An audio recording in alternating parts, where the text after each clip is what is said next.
Jake Paul, Tommy Fury for the people at my bookie. Let me give you the line. I want to get your thoughts. I know we've discussed this one in the past. And Tommy Fury plus 122, Jake Paul minus 170. I'm taking how many rounds and what's the under over if they have one? They have an over-under, so we got over 6.5 is at minus 186, under 6.5 plus money at plus 132. And how many rounds is the fight? I don't even know. I believe it's 8 rounds? I will confirm. I'm guessing 8. I believe it's 8 rounds. Yeah. I'll confirm. Assume it's 8. Unless they decided to go 10, but I don't think he made that jump yet, Jake, to 10, did he? It is a 10-round fight. See, my instinct told me. My instinct told me at the last second. Maybe he made that jump because Jake's improving. He's improving confidence-wise and 10-round as a cruiserweight. fighter. He's improving confidence. Plus, I think it's a smart move because he is improving. He is getting calmer in an uncalm environment where you won't gas out when you're calm. And I think he's the stronger guy, so he might need rounds. He might need those. He's smart, Jake Paul. He might be a smart businessman. But he's picking his spots pretty good, obviously, and you can't blame him. You give him credit for that. I was at the fight. I was at Tommy Fury's fight against Anthony Taylor. It was a 4-round fight, and Tommy Fury was completely gassed in the 4th round. I mean, gassed. Jake Paul saw that, and listen again. He's a stronger guy. I think physically stronger, better puncher. He's getting more mature as time goes on in the ring. He's getting with his seasoning. He's getting more confident. I believe that he thinks, give me a couple extra rounds to use my strength, to wear this guy down. You know, maybe this guy's going to move on me. I might need a few extra rounds to cut the ring down, make the ring shrink and get to him. So I think he's thinking in that way, which shows he's thinking like a fighter, which shows he's maturing and growing like a fighter. Look, I like Fury. If I was betting, I bet on not Fury. I'm sorry. I like Jake Paul. Yeah, if I was betting, I bet on Jake Paul. I'd probably bet the over. You'd lay the 170. I'd lay the 170. And what are you getting with the under over? Over, you're laying 186. Yeah, see, they're thinking away. Over 6.5. Yeah. I mean, I'd probably be careful with that, but I probably would tend to go towards the over if I went anywhere with the under-over totals. But I like Jake Paul to win the fight. Listen, Fury is the first pure boxer, fighter that he's fought. But he's a guy that's been protected. He's a guy that's got really a built-up record, a record that's a bit of an illusion. He's 8-0, right? But, David Copperfield could have made this record, He's 8-0. He's 8-0, Teddy, with only 4 knockouts. At his weight class, you would expect a prospect to knock out all the guys, considering how bad the guys are. He fought his last. The level. He's had one fight beyond 4 rounds. He had one 6-rounder that went the distance that he won. Well, most of his opponents have never had a 10-1 record. Well, most of his, that guy beat. Most of it, it's a built-up record. But most of it's not hard to do in boxing. But most of the guys that Fury has fought, most of them didn't even have a win. And if you put their total record together, you could do it for me. But I think they got close to 200 losses with like 20-something wins. Teddy, he fought 2 guys. One guy was 0-26 with 2 draws, and another guy was 0-11, 0-9, 0-1. Yeah, but they were learning. He's got 4 of his 8 fights were against guys that never won a fight. Yeah, but they were slow learners. They were just going to take time for them to, to mature a little bit. Can you imagine the guy with 26 losses? What do you do for work, brother? I'm a boxer. Oh, yeah, professional? Yeah. What's your record? 0-26. Yeah, but here's the thing. What are you wearing to the ring? Do you wear boxing trunks? No, I wear a swimming suit because, I go diving a lot. Oh, so... I wear oven mitts. Yeah, so are you a boxer or... Well, when I'm not boxing, I'm out at the coral reefs doing a little bit of snorkeling.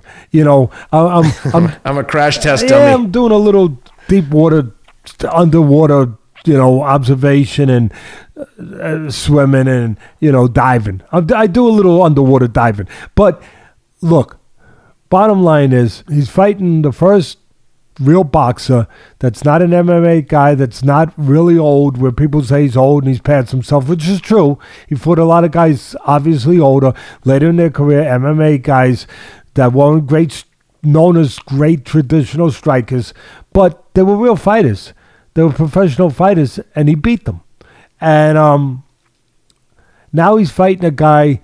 People ask for it. Be careful you don't get what you ask for. People said, when's he going to fight a boxer? Well, he picked him again.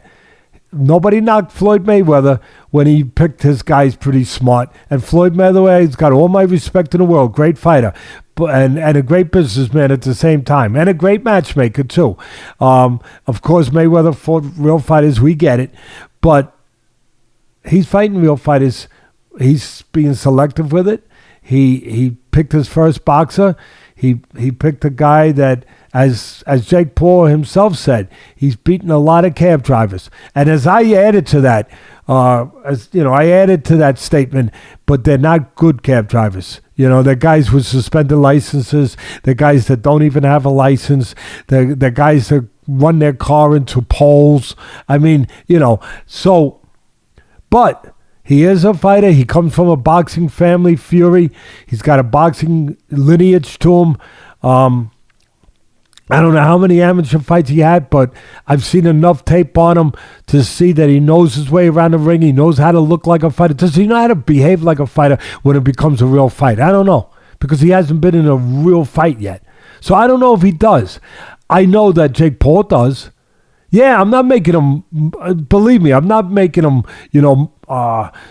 Roberto Duran. Don't get crazy out there. I'm not going crazy, but I know he knows how to behave a fight. I've seen him get tested enough to know that Jake Paul knows how to behave like a fighter. Again, maybe Fury does, and I'm gonna assume that he does, but you can't really assume until you know. And he knows how to look like a fighter. He knows how to move around the ring. He knows how to, throw some good counter punches and put some punches together. He knows how to do all of that. But does he know when the moment comes how to bite down and be a fighter? Jake Paul doesn't think he does. That's part of why he's taking this fight in his mind. I guarantee you. And another thing, that from the physical attributes and the physical side of it, where you can handicap that stuff and you look at that stuff when you're picking an opponent, Fury's not a puncher. Paul's the better puncher in this fight. Fury's not a puncher. He's a guy who'll probably try to use the ring, use his boxing skills, and Paul's physically, I think, very superior physically to Fury in certain areas, like physical strength. So I think that Paul's going to look to cut the ring down. That's why he wants the extra rounds. Probably try to get a small ring. I would if I was him. He's the golden goose. He's the money guy. He's the guy bringing the money. I demand a smaller ring, as small as I could get. I'd get a phone booth if I could. Are you kidding me? And now he's gonna look to cut the ring down. He's gonna have to use a jab, maybe the jab to the chest of Paul to stabilize him so he can't pot shot him. Try to go to the body of the less physical man. If I was Paul, that's what I would do. And try to impose my physicality on him and my will. I would believe I got the stronger will. I'm stronger physically. I'm going to make this fight that kind of fight. That's what I would expect Paul to do against Fury. And of course, Fury's going to say, hey, I'm going to expose the guy. I'm going to box. I'm going to frustrate him. I'm going to move around. I'm going to use the ring. I'm going to pot shot. We'll see. As I said, I think I broke it down. I think I went into all the dimensions that have to be gone into to give our fans out there a peek at what I think the fight could be portraying. I'm going with Paul. I think that he knows exactly why he picked this guy, and he's gonna come out on top. God knows he's been chasing him long enough. They've tried to make this fight 3 or 4 times, it seems like. And after listening to that breakdown, I think I might have to throw a few shekels on Paul myself, and I'm going to do it with MyBookie. Check them out at mybookie.ag. If you use the promo code ATLAS, they'll give you a 50% credit up to $1,000 on your first deposit. So you deposit $2,000, they'll give you another $1,000 to bet with. Go to mybookie.ag. Right now, the line on MyBookie is Fury plus 122, Paul minus 170, and the over-under is over 6.5, minus 186, under 6.5, plus 132. Bet responsibly. Don't bet money you can't afford to lose. Use your head. And but if you like what you hear, go over to MyBookie if you're going to make a bet, and check them out at mybookie.ag. Use promo code ATLAS. And the best way to do it, if you could, might be hard because he basically lives on a compound.